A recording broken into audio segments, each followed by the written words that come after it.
India में एक condition silently spread हो रही है और लोगों को पता भी नहीं चल रहा कि ये प्री कैंसर स्टेज हो सकती है। अगर आपका माउथ ओपनिंग धीरे धीरे कम हो रहा है, ये सुपारी गुटखा च्यूइंग की हिस्ट्री है, तो ये वीडियो लिटरली लाइफ सेविंग हो सकती है। एवरी वीक मेरे क्लिनिक में यंग पेशेंट 20s या 30s में इवन लेट टीन्स भी आते हैं एक कॉमन कंप्लेन लेके, डॉक्टर मुंह ठीक से खुलता नहीं है, स्टिफनेस हो रही है, और उन्हें लगता है ये सिंपल विटामिन डेफिशिएंसी, स्ट्रेस या हीट का इफेक्ट है। But in many cases it's actually oral submucous fibrosis, India's fastest rising pre-cancerous condition, especially among gutka, sopari and areca nut users.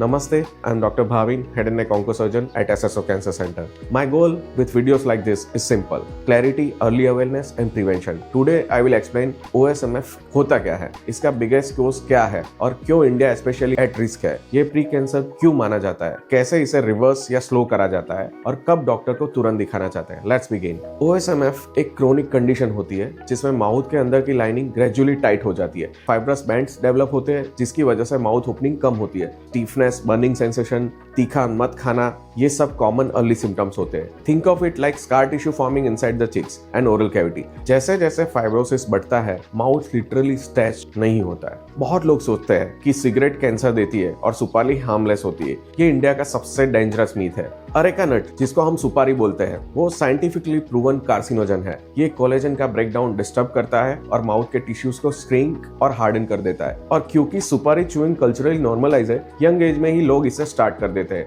Leading to fibrosis in teens and early 20s। India में OSMF इतना common इसलिए है क्योंकि सुपारी consumption world का highest होता है। OSMF को मेडिकली पोटेंशियल मैलिग्नेंट डिसऑर्डर बोले जाता है। उसका मतलब ये होता है कि फ्यूचर में कैंसर डेवलप होने का रिस्क सिग्निफिकेंटली हायर हो जाता है। लॉन्ग टर्म फाइब्रोसिस से टिश्यू स्टिफ हो जाती है, ब्लड सप्लाईज रिड्यूस होती है और क्रोनिक इरिटेशन होता रहता है। ये एनवायरनमेंट कैंसर डेवलपमेंट के लिए फर्टाइल ग्राउंड क्रिएट करता है। रिसर्च के हिसाब से OSMF पेशेंट का कैंसर रिस्क 7 से 13 गुना ज्यादा होता है। Symptoms usually people ignore but shouldn't: gradual decrease in mouth opening, burning sensation with spicy food, tightness in cheeks, difficulty moving the tongue, frequent ulcers, sudden stiffness in the morning, clicking sound in a jaw opening, white fibrous band visible inside cheek. अगर ये symptoms 3-4 week से persist कर रहे हैं तो it's time for a proper evaluation. OSMF pain cause नहीं करता early stage में, और यही बिगेस्ट ट्रैप है। पीपल थिंक थोड़ा स्टिफनेस तो नॉर्मल है, बाइट लगेगा तो ठीक हो जाएगा, but fibrosis progress silently and once advance, mouth opening कभी कभी परमानेंटली रिस्ट्रिक्ट हो सकती है।